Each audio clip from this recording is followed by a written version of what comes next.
Hola chicos del grado sexto A, soy su profesora Andrea Herrera, docente de artes del Colegio Santa Lucía. Los he extrañado muchísimo, pero pues aprende en casa, es una manera diferente de adquirir conocimiento en este tiempo, así que es necesario que la aprovechemos. Para comenzar, toma una hoja de tu folder y con un diseño novedoso, creativo y que sea muy tuyo, muy original, marca tu segundo periodo. Puedes utilizar colores, plumones o lo que tengas a la mano. Teniendo en cuenta lo visto en clase y el desarrollo de tu guía, recordemos juntos aspectos importantes que tienen que ver con el arte bizantino y precolombino. Recuerda que aunque se desarrollaban en la misma época, los contextos y lugares eran muy diferentes.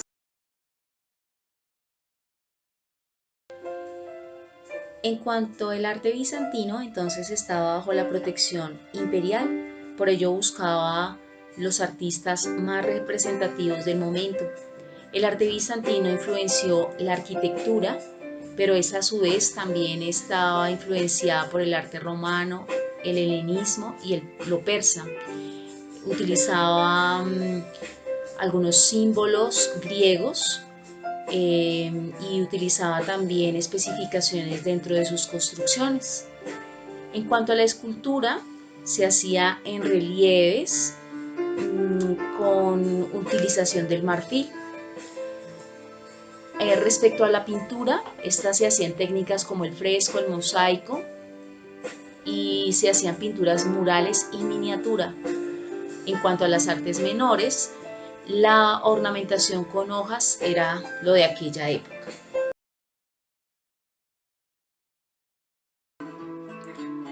Al respecto del arte precolombino, este se daba en los pueblos originarios de América y se mostraban las costumbres y tradiciones de cada lugar. El arte precolombino incursionó entonces en la arquitectura, donde las construcciones se hacían en piedra o adobe con técnicas muy rudimentarias. También se tuvo en cuenta la escultura, donde se expresaban las tradiciones y se hacían creaciones de vasijas funerarias en formas humanas. En cuanto a la pintura, se hacían diseños geométricos y murales con representaciones mitológicas. Y al respecto de las artes menores, se hacían expresiones con elementos como los textiles, la alfarería y los metales. Hubo predominio de la estética en la escultura, la pintura y la orfebrería. A continuación vamos a observar un video que nos permitirá tener más claro algunos conceptos y características del arte bizantino.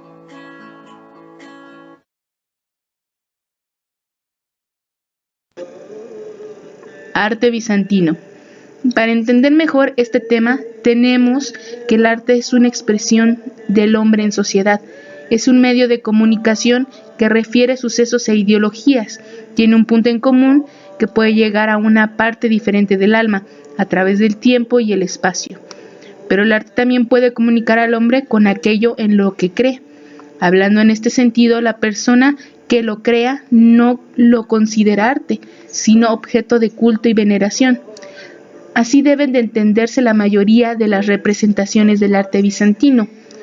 Los motivos religiosos permeaban todo el arte bizantino, estaban dentro de los templos, en las paredes o como objeto de culto a través de estatuas, incluso también como pequeños y portátiles objetos de veneración a los que se les conoce con el nombre de íconos.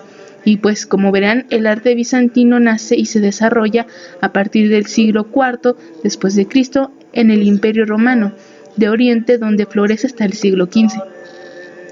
De ahí pasa a los países del este de Europa. Los periodos del arte bizantino se ajustan, como es natural, a las grandes fases de su historia política. Se estableció en el mundo helenístico como continuadora del arte paleocristiano oriental. En sus primeros momentos, en los países del Mediterráneo oriental del Imperio Romano, transmitió formas artísticas que influyen poderosamente en la cultura occidental medieval. Cuando se trasladó la capital del imperio a Bizancio, llamada luego Constantinopla, y cuando llegaron los turcos, la llamaron Estambul, se pudieron distinguir el imperio romano del oriente, con capital en Constantinopla, el imperio romano del occidente, con capital en Rávena, abajo de Venecia, y el imperio bizantino se puede dividir en 3 etapas. Primera edad de oro, esa vendría siendo la época del esplendor del imperio, con arquitecturas tan fantásticas como San Apolinar y San Vital de Rávena. Es la época de Justiniano, siglo IV, es cuando se realizan las más grandiosas obras arquitectónicas que ponen de relieve los caracteres técnicos y materiales, así como el sentido constructivo.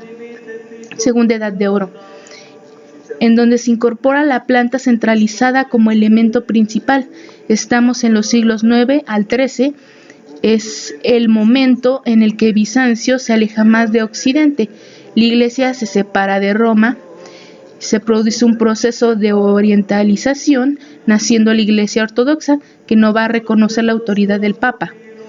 La tercera edad de oro destaca por su expansión. Se vincula al gobierno de los paleólogos durante el siglo XIV y hasta la caída de Constantinopla. Terminando lo que son los antecedentes históricos, empecemos por la arquitectura. Las mejores aportaciones del arte bizantino se dan en arquitectura y sobre todo en la solución que dan al sostenimiento de las bóvedas. Superando las soluciones romanas, combinan espacios cuadrados con bóvedas curvas a través de pechinas, triángulos esféricos vendrían siendo, y contrapesan grandes cúpulas con medias cúpulas, con contrafuertes y con muros más gruesos. La multiplicación de cúpulas sobre pechinas parece ser a veces el fin fundamental de los edificios. El concepto de espacio también es diferente, un espacio dilatado, dinámico, más clásico que el occidental, más unificado y centralizado, con planta de cruz griega, grandes espacios curvos, bajo cúpulas o bajo bóvedas de cuadrado del crucero en las basílicas. Es un espacio grandilocuente que sirve para magnificar y engrandecer al dios, emperador. Los gobernantes se planteaban al nivel de dioses representados en algunas obras de esta época. En cuanto a la piedra y el ladrillo usados como materiales de construcción, son cubiertos con desigual riqueza según se trate de interiores o exteriores. En interiores el mosaico recubre de forma continua las paredes, mientras que la decoración exterior no es importante hasta llegar hasta los últimos siglos. El lujo ornamental oriental se va apoderando de todos los ámbitos, y el oro, la cerámica vidriada y el brillo característico del mundo islámico viste los edificios. Un ejemplo es la Basílica de Santa Sofía, es la obra más importante de la etapa justinianea, el marco adecuado al solemne ceremonial político-religioso en el que queda a salvo el poder teocrático del emperador, a la vez que catedral de los patriarcas, escenario de los actos estatales y centro espiritual del imperio. Ahora empecemos con lo que son los mosaicos. Emplean piedras preciosas para dar mayor realismo a las obras. Los materiales que utilizaban eran cerámica vidriada para los ojos. Los fondos son siempre dorados para darle un carácter etéreo, a diferencia del arte romano que colocaba el mosaico en los pavimentos. El arte bizantino, en su deseo de riqueza, recubre los muros y bóvedas de mosaicos de gran colorido y exquisita finura. Suelen representar a las figuras con un carácter rígido e inmaterial, con una disposición simétrica, una gran luminosidad, en un intento de plasmar lo sobrenatural. Toda la decoración mural de una iglesia se ajusta a un esquema teológico que sitúa a las figuras en uno u otro lugar según su mayor o menor importancia. El pantocrator va siempre en las zonas más elevadas y en el centro de las semicúpulas del ábside. Después viene la Virgen, después el coro de santos y los ángeles. El emperador llega a ser tan reverenciado dentro del templo que muchas veces se confunde con la figura de Cristo. En los mosaicos del presbiterio de San Vital resplandecen los paneles que representan al Justiniano con su séquito y a su esposa Teodora con el suyo. Los dos séquitos llevan ofrendas al templo y sus figuras son firmes, hieráticas, imponentes y parecen trascender los límites de lo mortal. Es frecuente encontrar a las figuras importantes, además de en el centro, un poco más altas que las demás para que no quede lugar a dudas quién es el personaje principal. Y por último, pero no menos importante, tenemos la pintura. La figura humana en el Imperio Bizantino fue fuertemente vedada debido a que parte de la Iglesia de Oriente se opuso a cualquier representación de escenas o personajes sagrados. Esta postura llevó al comienzo de la iconoclasia en el año del 726, cuando el emperador León III ordenó la destrucción por todo el imperio no solo de los íconos, sino de todas las representaciones religiosas donde apareciera la figura humana. Únicamente el territorio bizantino de Italia se resistió a esta norma. Los artistas bizantinos aprendieron, otra vez estudiando los antecedentes clásicos, la representación de figuras vestidas en el estilo de paños o pliegues mojados. También intentaron sugerir la valoración de luces y sombras que crea la ilusión de espacio tridimensional y da vida a la superficie pintada. Sin embargo, las imágenes religiosas solo se aceptaban si la figura humana no se representaba como una presencia física tangible. Los artistas bizantinos resolvieron este problema por medio de la abstracción, es decir, por medio de diseños planos que conservaban el interés visual de la composición, mientras evitaban cualquier modelo concreto y con ello cualquier apariencia corporal. De este modo establecieron convencionalismos para la representación de la figura humana que perduraron en los restantes siglos del arte bizantino. En los frescos que se pintaban no solo trataban de imitar a la naturaleza o la imagen del hombre en detalles. Para estos pintores, mientras el mensaje se entendiera con claridad, todos los demás elementos son secundarios. El propósito principal de la propaganda era, por supuesto, el de tema religioso. Las bóvedas y las cúpulas se decoran frecuentemente con imágenes de la Virgen, el descendimiento de Jesús, el Cristo, la resurrección, el juicio final y la gloria. Los convencionalismos en la pintura se refleja a través de elementos tales como la desproporción jerárquica, el hieratismo, la reiteración de los gestos y el no dejar espacios vacíos, la totalidad también monocromática. En la pintura bizantina se manifiestan cambios en la representación de las escenas religiosas y la representación de la figura humana con el transcurso del tiempo. Las figuras pasan de ser completamente rígidas, inexpresivas y languidas a mostrar la representación de cierto drama en las escenas, a través de la posición de pies y brazos y la inclinación del cuerpo hacia adelante. Se abandona la estereotipada frontalidad de épocas bizantinas anteriores. También se experimentan cambios en cuanto al tratamiento de color, llegado a ser en una de las pinturas bastante intenso el contraste entre la figura y el fondo utilizado. Usan una gama más cálida con naranjas y amarillos intensos. El carácter narrativo se acentúa con el elemento precursor del aveniente periodo románico del arte.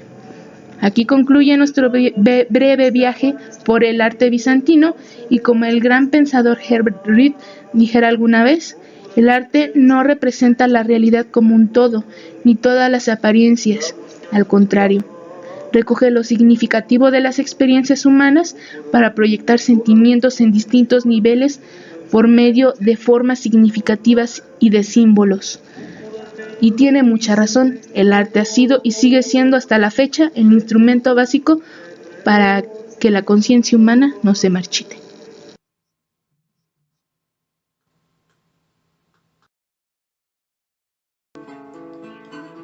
Bueno, y después de haber aprendido el arte bizantino y precolombino, ahora sí vamos a estar manos a la obra.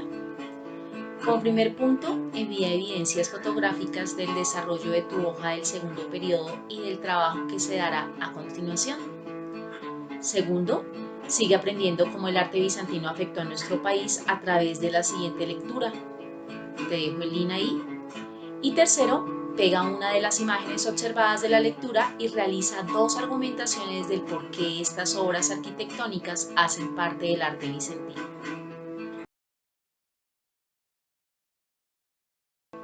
Te dejo algunas fuentes bibliográficas que puedes consultar si así lo deseas.